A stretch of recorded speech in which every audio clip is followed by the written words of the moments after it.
Ladies and gentlemen, boys and girls, children of all ages, welcome to Dockside at the Bay. I am Vinny, along with Kim. Yes, unfortunately, we missed this past Thursday for Dockside, but you know what? Sometimes things happen. And we are back now to talk all about Season 7, Episode 1. But before we get into the talk about the Emmy Award-winning web series, The Bay, Kim, how are you doing today? I'm doing just fine, Vinny. My Buffalo Bills, I just watched them beat the Kansas City Chiefs, so I'm riding that football high right now. Okay, very nice. Yes, we are recording on Sunday, November 2nd, 2025, just past Halloween. How was your Halloween? Did you get a chance to dress up? Halloween was pretty fun, actually. I went to go and see the Rocky Horror Picture Show. Oh, okay. Just as a way to kind of, I don't know, celebrate a little. You know, it's something I always wanted to do, like go to the theater and get in the whole like audience participation thing with it, and it was a lot of fun. And then I saw some adorable trick-or-treaters in my neighborhood too, which just made me happy. So very nice. That sounds awesome. I've never seen Rocky Horror Picture Show either on the stage or in the movies. So, it's an interesting time, and I'll leave it at that. I've heard. I went to the movies. I went to go see the 40th anniversary release of Back to the Future. Oh, nice. So very fun. It shows my age. I'm old, but I do love the Back to the Future trilogy, and it was great seeing it on a big screen. Very cool. Very cool. So, yeah. No, I got all my discounted candy at the grocery store the other day too. So now we're good. I ended up ordering stuff from AMC and got a collector's cup and actually a DeLorean. So I'm happy with collector's DeLorean. So that excites me. Very cool. So in 4 years, hopefully they'll do the 40th anniversary release of Back to the Future 2, which would be nice. But anyway, so that was Halloween. We are fast approaching to Thanksgiving, but besides that, we are fast approaching to our second annual podcast-a-thon coming up in a few days. Coming up this coming Saturday to Sunday, November 8th to the 9th. We are going from 3 p.m. Eastern to 3 p.m. Eastern, and we're going to be doing 24 straight hours. Now, with a caveat that after every 8 hours, we are stopping, resetting, and doing another 8 hours. Last year we did 26 hours straight, and we lost everything after the 10-hour mark in terms of interviews. So this year we're doing it a little differently. Confirmed guests, we are going to be having Jacqueline Grace Lopez back like we did last year. We are going to be having Julie Dove back like last year. Adam Huss as well has confirmed that he'll be back, and there are some other names that we are looking at. But Alice Boza, who is the chairwoman, I guess that's what you may call her, the leader of Samantha's Friends, because Samantha is her daughter, who I got to meet both Samantha and Alice this past September when I went to the Samantha's Friends event in Tampa, or Sarasota, I should say. Alice will be coming on to talk all about Samantha's Friends and the charity that we are going to raise money for. Also, I did get 2 books from, for those of you who are wrestling fans out there that listen to the Jim Cornette podcasts, you'll know this name, Charlie from Starkville, Mississippi, also known as Charlie Domino.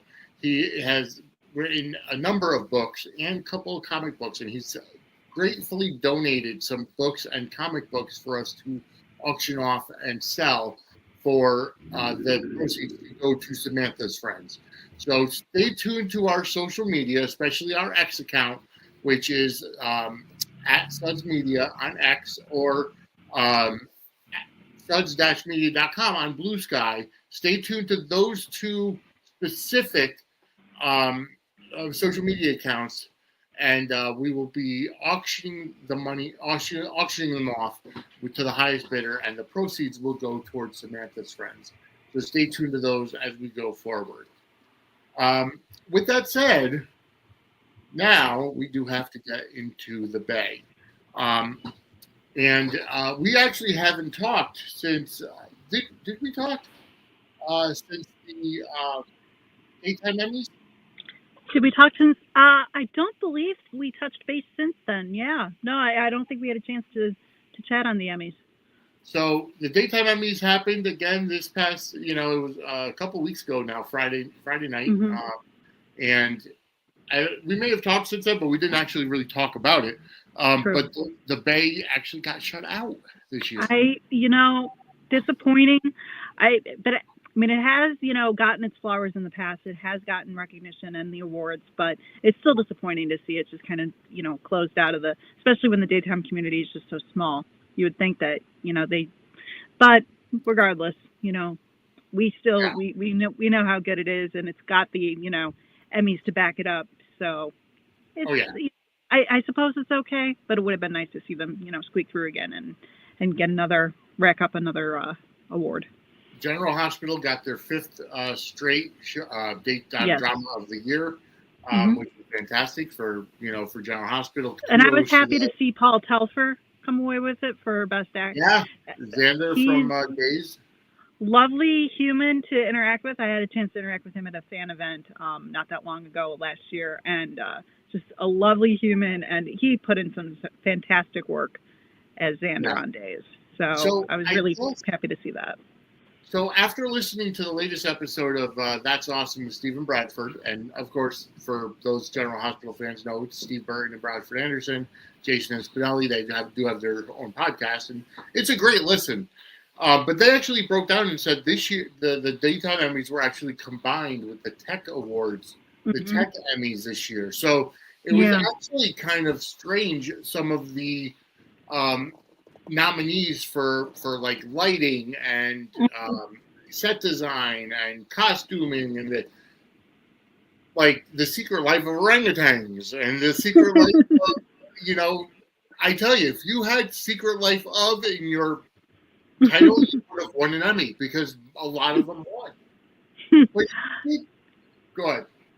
Yeah, no, I feel like with, they're just trying to, I mean, it's really, you look at previous daytime Emmys, videos, clips from online back from like the 80s, the 90s, it was a very, very different. Now it's very, streamlined, and it's very just, because there aren't nearly as many soaps, and they don't get nearly as much love and attention and do as they should. I feel like every year with the award shows, we're just seeing more and more just kind of, I don't know, just things kind of getting just kind of shrunk down and not as, so it was interesting seeing those other categories being brought in and them combining worlds, but at the same time, it's just like, I kind of wish it wasn't necessary. I wish that we could just kind of stand on our own and have, that big kind of ceremonial sort of, but I guess we're just not in those times anymore, unfortunately. Yeah, I know. But Steve Burton did make one thing, because I guess for Heron, was it Heron? No, Heron Makeup General Hospital won Heron Makeup, but for I got to check. It's one of the two, either Heron Makeup or costuming, that the Drew Barrymore show won, and General Hospital was nominated. And he had made a point to say they should have talk shows and drama series separate in that category, because I agree. Especially with like next year when Beyond the Gates is eligible to be nominated, their hair and makeup and their costume. Oh gosh, it's incredible. Yeah, they really. It's fun seeing them have like the budget and the capability to just have, in terms of, because it looks. It just adds to the, it adds to the soap so much. It really does when they take the time and they really just give them those costumes, let them look like they, the Duprees are just, they own the town and they are in charge. And the Bay, does a good job when it comes to, making sure that they're able to build that world out so well too.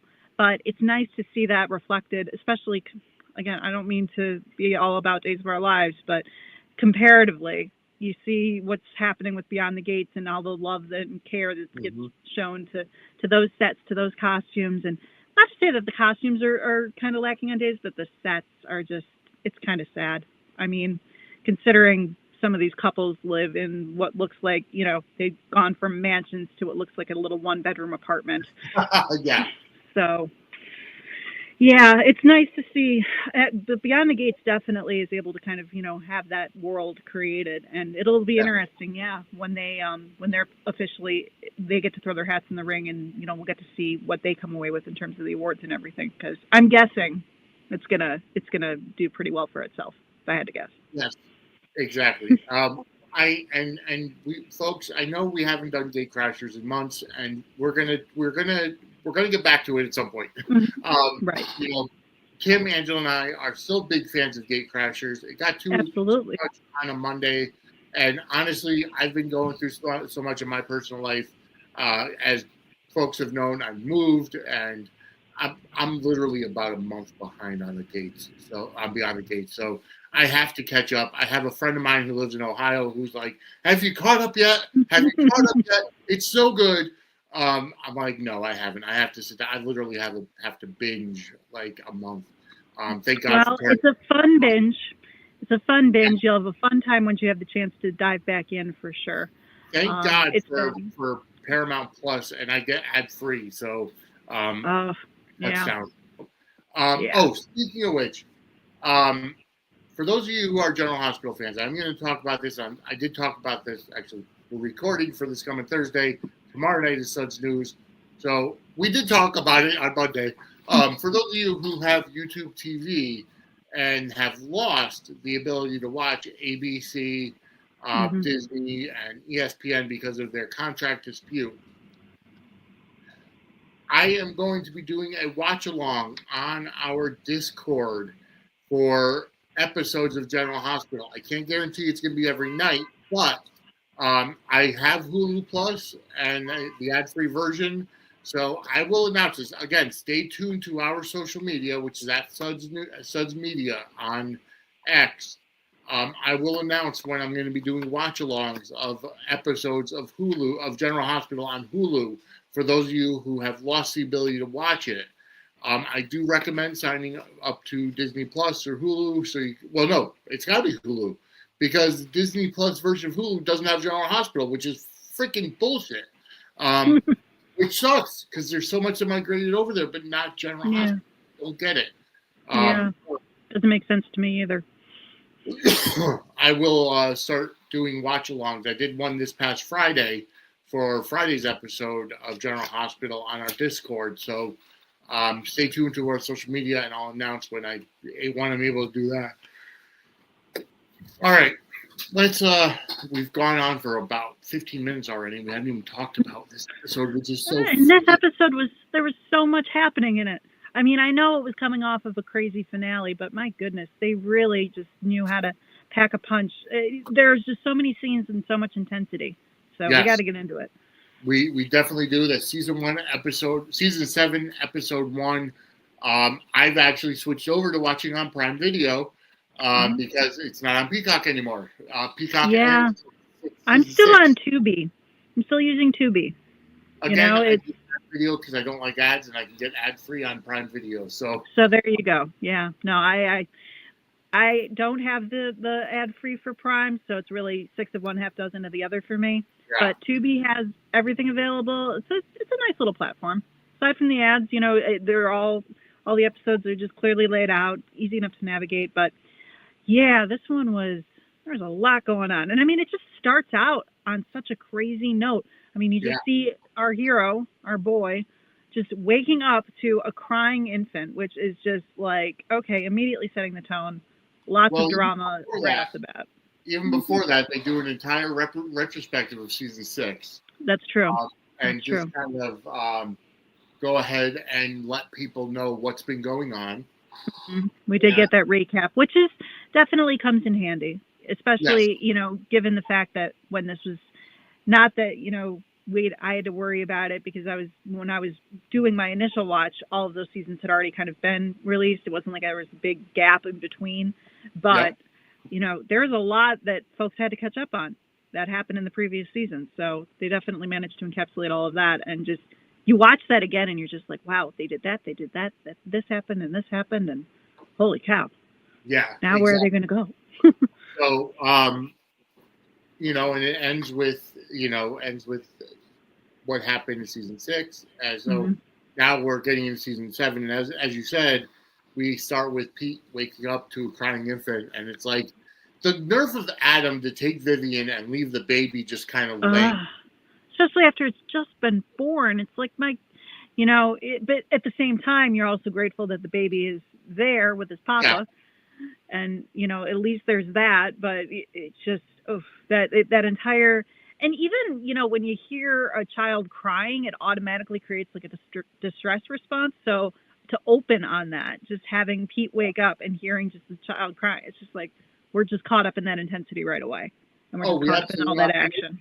And it causes you as a viewer to that initial, like we knew that Adam was a villain from the very beginning that we saw him, but just the fact that he left an infant, a newborn, in the back of the shows instant heel heat, instant villain, like you. Yeah, just showing there is no redemption arc for this character at this stage. You are straight up a horrible human if this is the way that you decide to just. It is definitely kicking him into irredeemable villain territory just based off of that alone.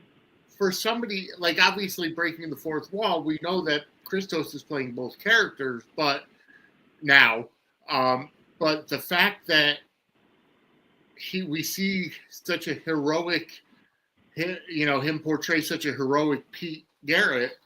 Now he's doing double duty, and he's portraying a completely 180 villainous Adam. Why can't I think of his name? Penway. It's just amazing to the point. Definitely. Just the contrast. Totally, completely different characters and completely different origins and completely different just everything. And he does a masterful job at just playing both sides, playing that villain, playing our hero. If this was wrestling, and let's say it's the same person, if Pete Garrett, turned heel, this is the epitome of like Hulk Hogan Bash at the Beach 96, turning on, turning heel and going to the NWO. But it's not. It's, completely different character, but he's portraying both roles. Mm-hmm. And holy cow, kudos to Christos for being able to make himself hateable. And even though we don't really, we see obviously a lot of Pete in this episode, we know what Adam has done. We aren't necessarily seeing as much of him, but we know his influence is felt all over Bay City. So, but we get to see so much. I mean, pretty much every scene that Pete has, that intensity comes along with, and you just see his acting in this episode was just off the charts. Just, you just feel his pain and his anguish and his, fear and just even the looks on his face and his expressions and everything. It just, oh my gosh, your heart just breaks for the man. We don't even see Adam at all in this episode. Like, it's literally the aftermath of what happened on season 6, episode 10. And everyone's just grappling with everything that's gone down and trying to figure things out. Let's just kind of stick with Pete and his arc for right now. He wakes up and he sees that, he hears the baby crying. He goes to swaddle newborn. He's yelling for Vivian to find out what the hell happened and what's going on. Yeah. And then after that, we kind of see a lot of other things going on, but Pete ends up arriving at the hospital with the baby. He's, talking to so many other people that are there. He's in total hysterics. He's just he has no idea how to process everything that's happened. And he's like, holding his newborn son and doesn't even, like, not even aware of his or what's happening. I had to get the baby to the hospital, and that was his one driving force in everything. Is just protecting his son, which Papa Pete. I have to say, I love Papa Pete.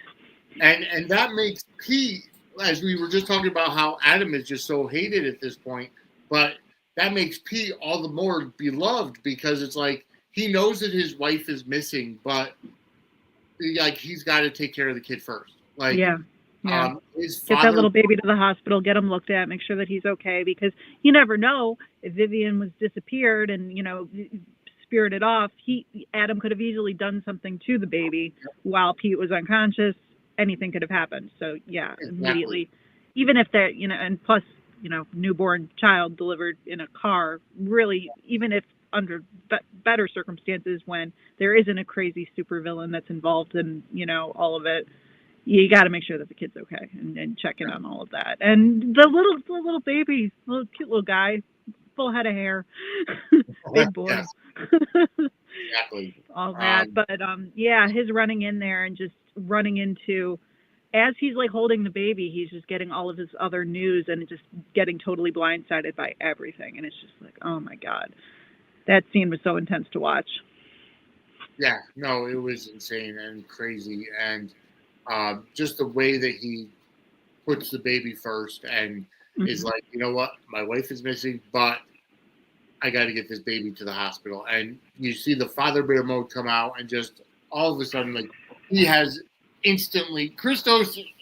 I'm sorry, but again, not to keep harping on it, but he's literally playing the most beloved character and the most hated character on canvas.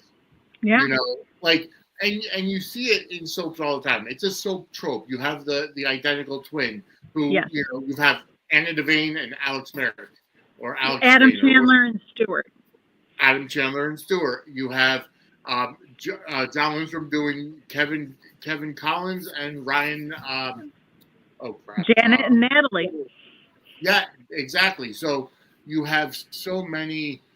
Good and evil twin is definitely a trope, but just the fact that the fact that the Bay embraced it so well and just decided to, rather than, like we've said all along, with Adam and his origin story, it was murky, it was kind of strange.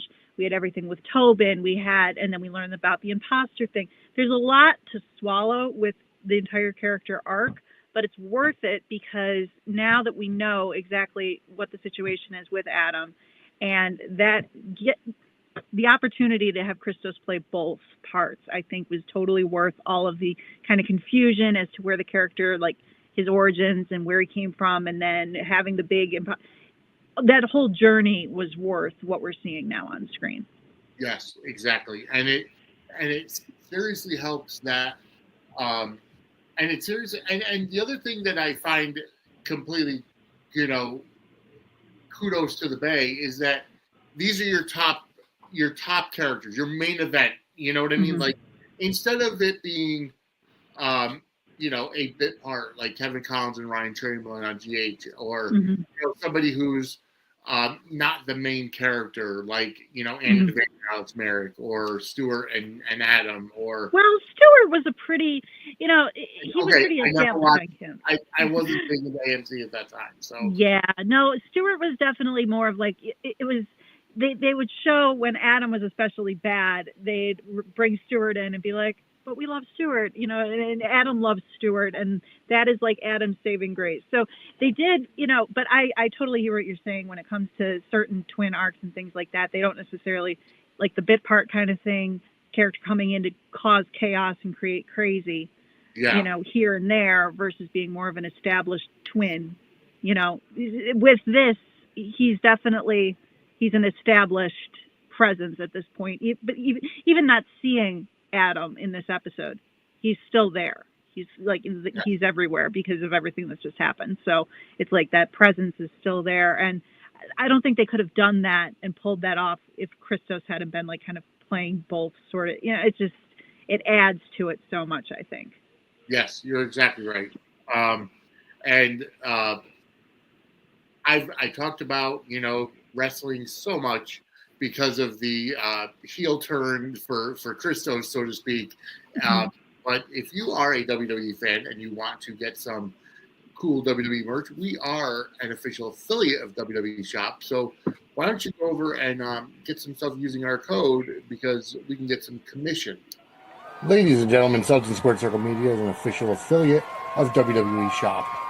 If you want to buy stuff for the new AAA Mega Champion and WWE Intercontinental Champion Dominic Mysterio, or the classic Stone Cold Steve Austin with his Austin 316 merchandise, or merch for Raw is War, SmackDown, or any other WWE show, just go to wrestlingmerch.suds-media.com or scan the QR code for our affiliate link. You can either go to wrestlingmerch.suds-media.com or scan the QR code on the screen, and you'll be taken to WWE Shop using our affiliate link. And anything you buy using our affiliate link, we earn commission. So check that out and use our affiliate link for your WWE merchandise, especially with the holidays coming up, folks. But getting back into the Bay now.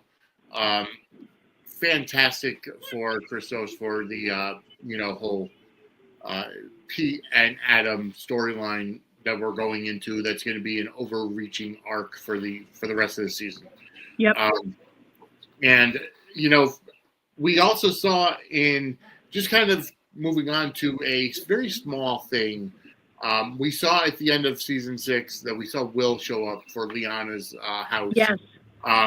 Just saw the back of his head, but we knew who it was. We knew what was going on. Right. Exactly. And we saw him there, but we don't see him or Liana at all in season 7, at least for this episode, because Nardo is.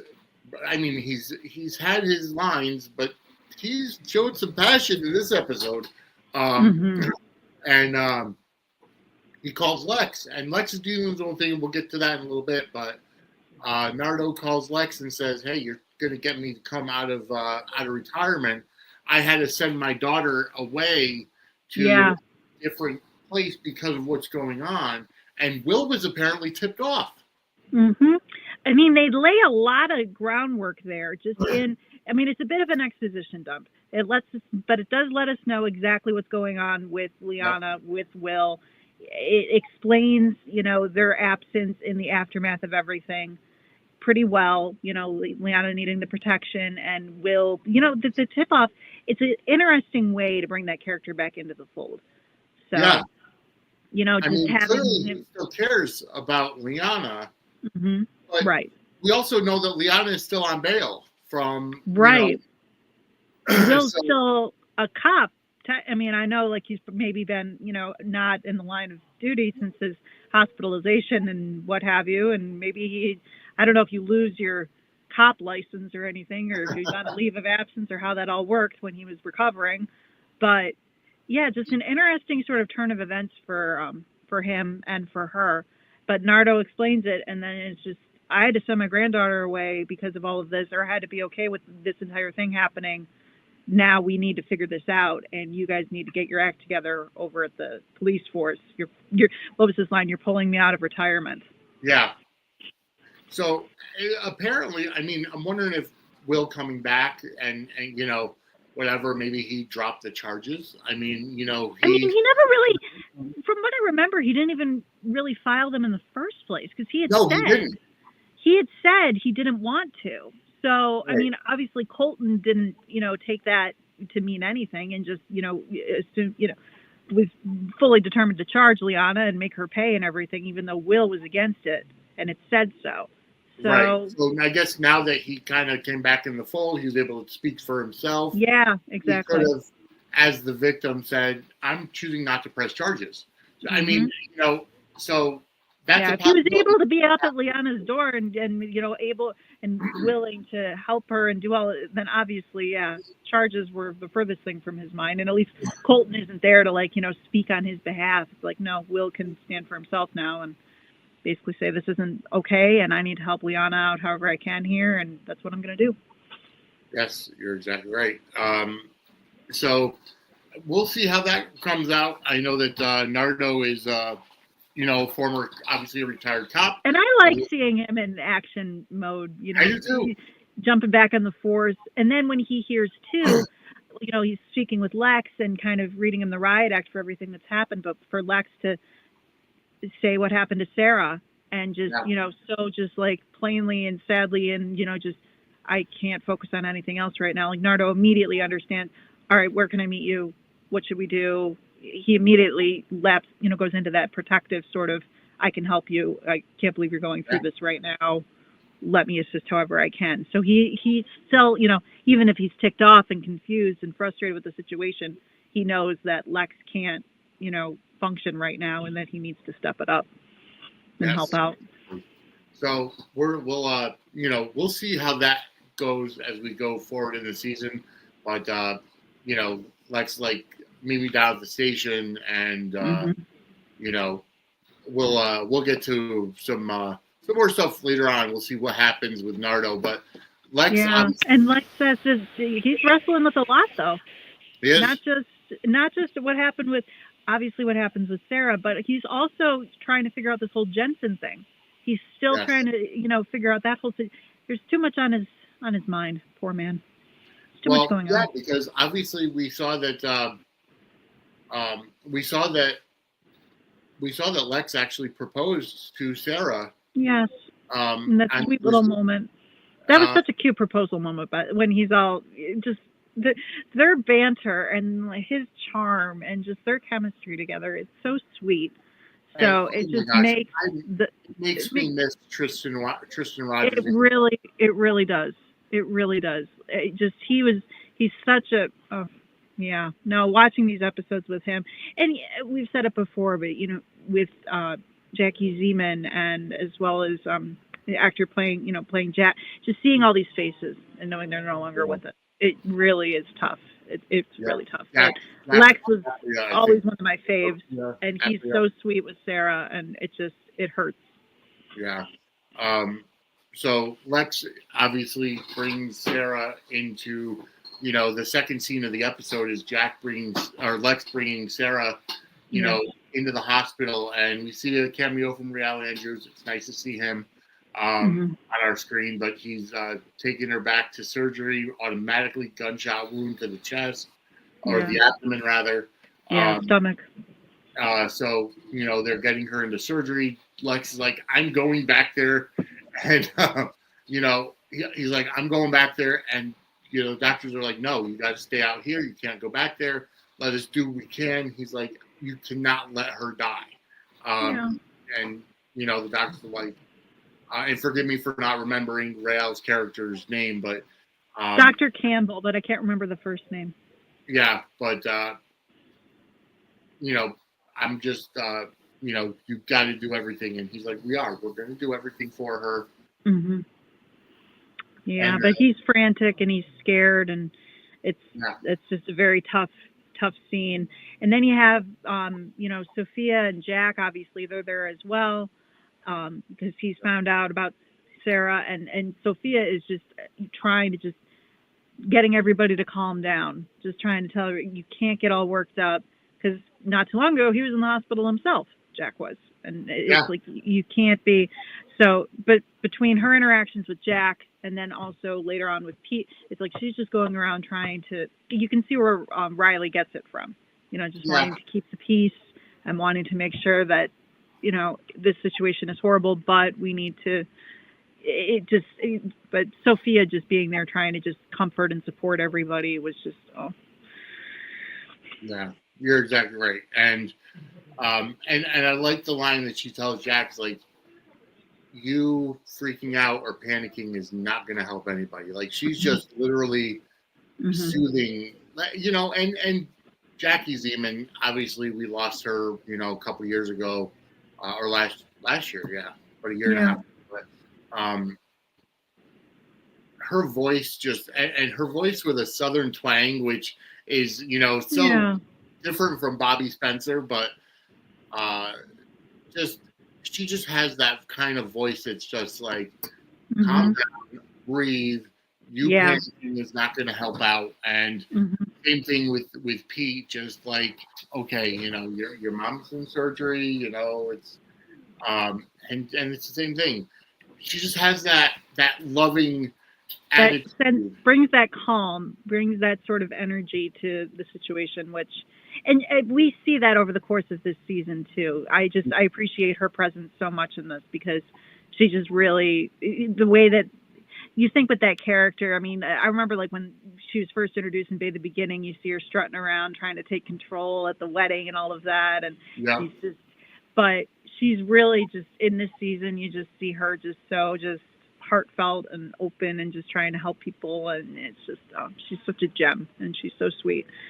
And I loved her interactions with Pete too, when she was just, your son, he'll be okay.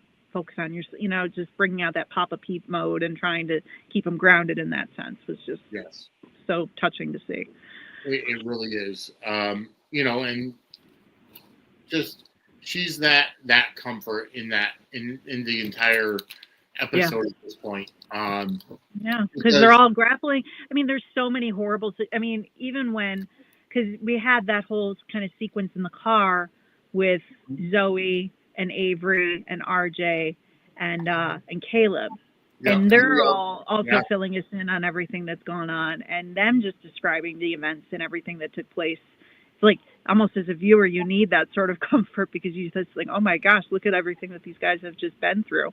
And you could see in the car just how obviously rattled and shaken and scared. And you got Zoe, poor Zoe, just trying to tell her, it's going to be okay. We just need to get to the hospital. We're almost there. Just trying to be that reassuring presence as she's driving the car while they're all just trying to wrap their brains around everything that just happened. And it was a lot.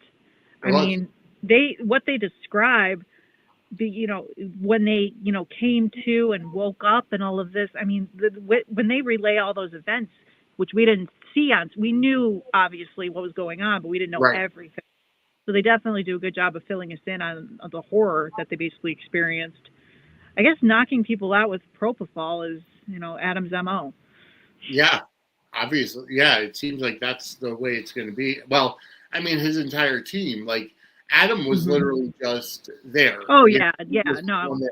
Mercenary weapon of choice, I suppose. Yeah. Well, that it was a guerrilla tactic, just a complete attack on Bay City, using propofol to knock out the entire wedding party because we find out that Damien was shot and so was the priest. Yes. Damien was just shot in the chest.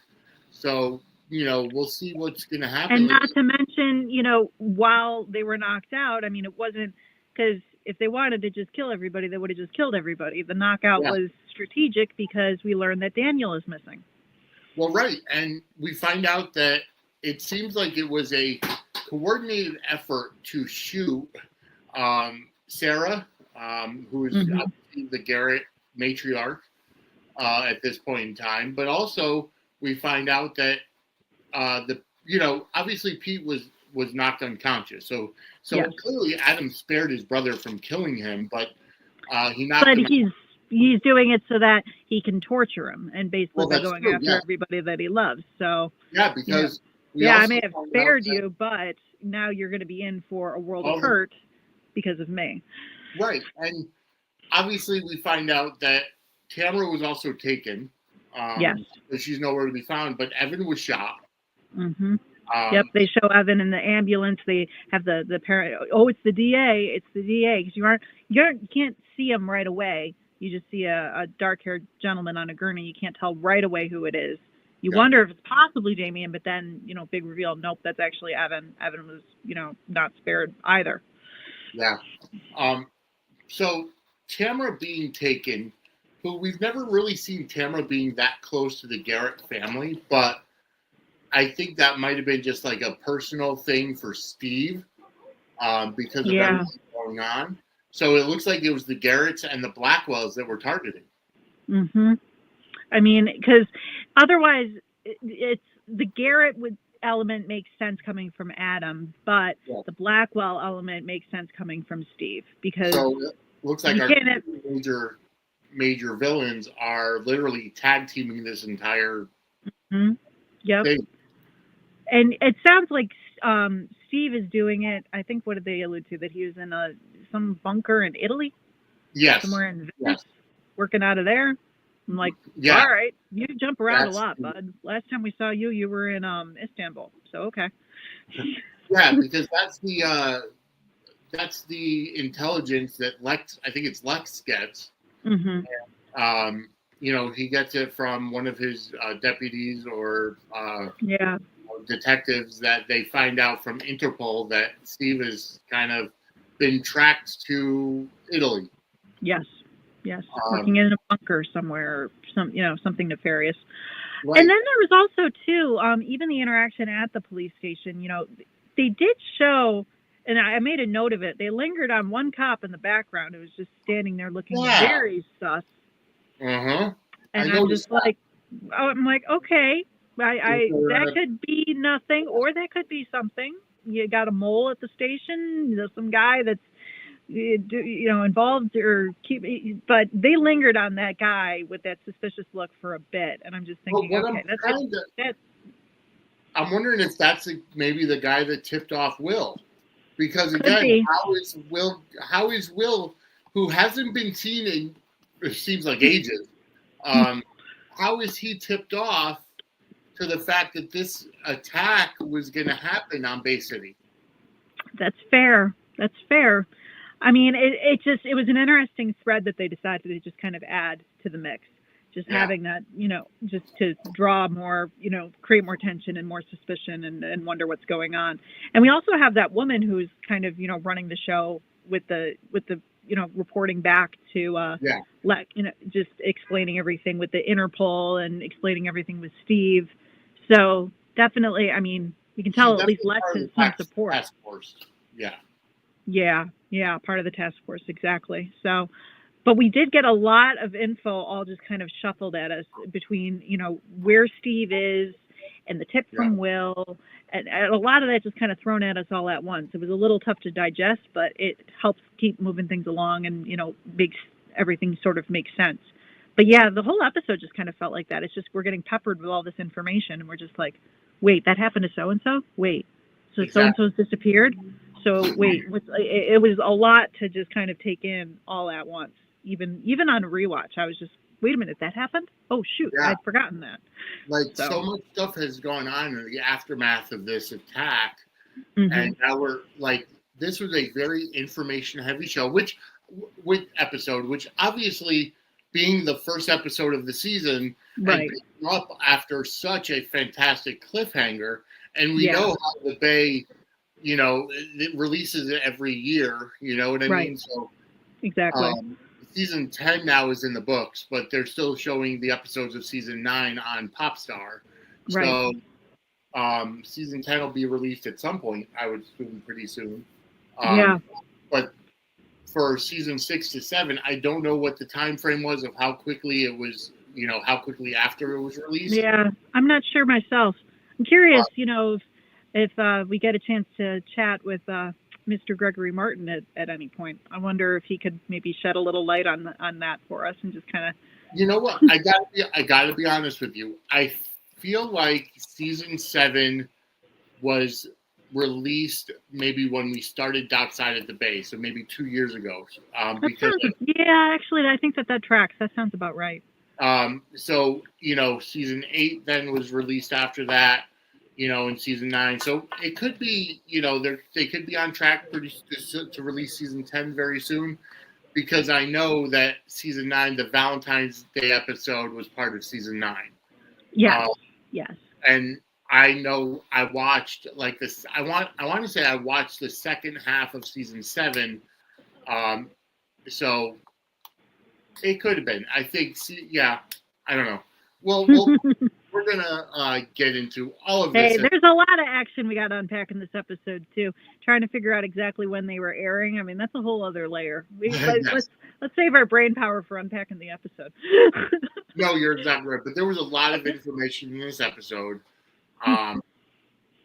Because they did mention former DA John Blackwell let them know that that Steve's in Italy, so he's on the path. Yeah. A lot of stuff. We don't know what happens to Damien. We don't know what happens to the priest. No, we do know what happens to Damien, actually, at the very end. I didn't know. I thought I must have missed it. Yeah, no, we do get that because it was right at the tail end but we do have that moment where when Sophia walks up to the window while Avery and RJ are in with the baby. And all it takes is just that look from Sophia, and Avery knows to go and see what's going on. And you got RJ in the background looking a little mystified, but you can find out really quickly that Damien is, no longer with us. Which that was kudos to, and I'm blanking on her name, but the actress who plays Avery in that scene broke Alicia my Lee heart. Rose.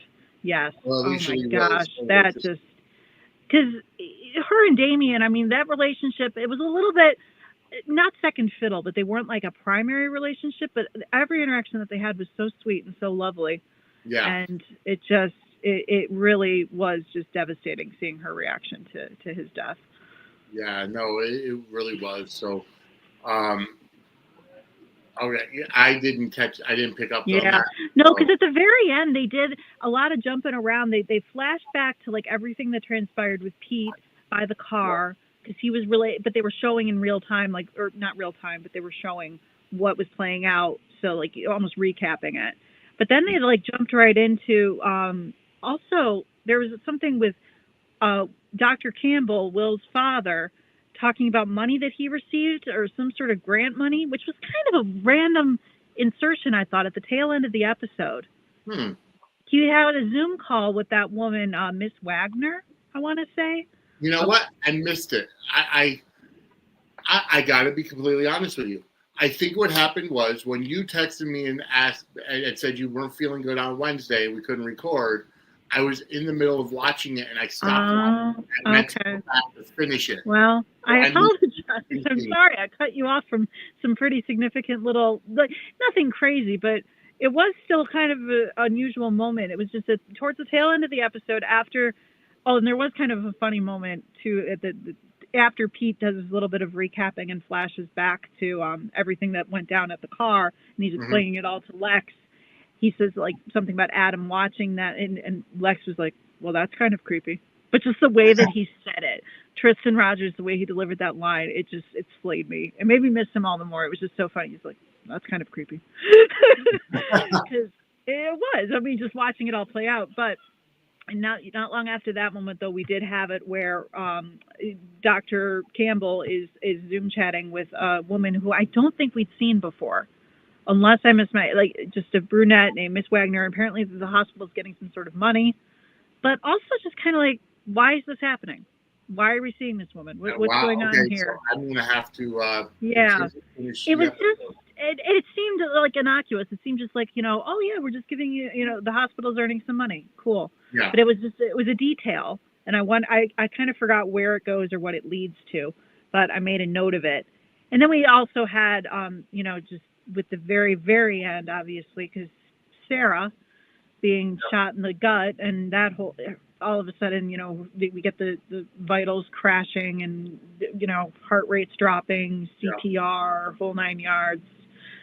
And I feel like this, when we were talking about the timeline for when these episodes were filmed, I want to say that this was, I wonder if like Mary Beth Evans just was like playing like dual roles, just hospitalized when her character was on death, because Kayla was going through the whole like illness thing on Days right around, and I know that Days films a lot and they're pretty, they jump far ahead, but I gotta wonder if like she was just kind of doing scenes for the Bay, doing scenes for Days, and basically just, my character is basically at death's door on both of these shows concurrently.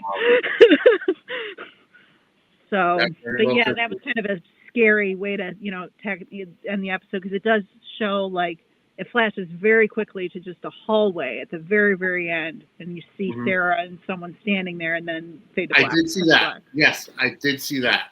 Yeah, which that's a little ominous. Like, yes, Sarah, no, don't walk into the light, or wherever that is. Don't go down the hall. I think that's meant to be Lee. I would assume. Yeah, it's leading into something. I do kind of remember as I was watching that, it started coming back to me, because it's been a bit since I've seen this chunk of episodes for obvious reasons. So, but yeah, I do remember where it kind of leads. But even like, just the last like couple of minutes, they still managed to just like throw a few little like sneak attack. Here's some more drama. Here, we're gonna tack this on in addition to everything else. It's like, gosh, give us a rest. It's an intense episode. Yeah, no, you're absolutely right. But I think we pretty much covered everything.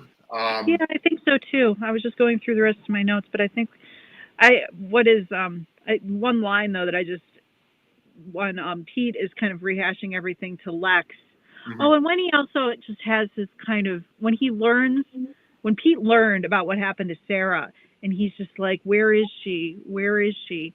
Mhm. Little boy Pete was right there. I was like Oh seeing yeah, Pete from like Bay the beginning. I was seeing, just yeah. oh gosh, he just completely reverted back, and it was just so devastating. Again, kudos to Christos because he just knocked it out of the park in this episode. Oh, absolutely. But that just was like absolutely. And even when he comes in holding the baby and can barely even speak, and he's just trying to get the words out, it's like that's so relatable, and that's so just like he can't even like talk, and he just sounds so. His voice doesn't even sound right. He's just such a. It was so well done. I just made a note of that for myself, just because. Yeah, he's killing it. Oh, and then, but he did even have, a moment or a line where he's just, I'm at a complete loss.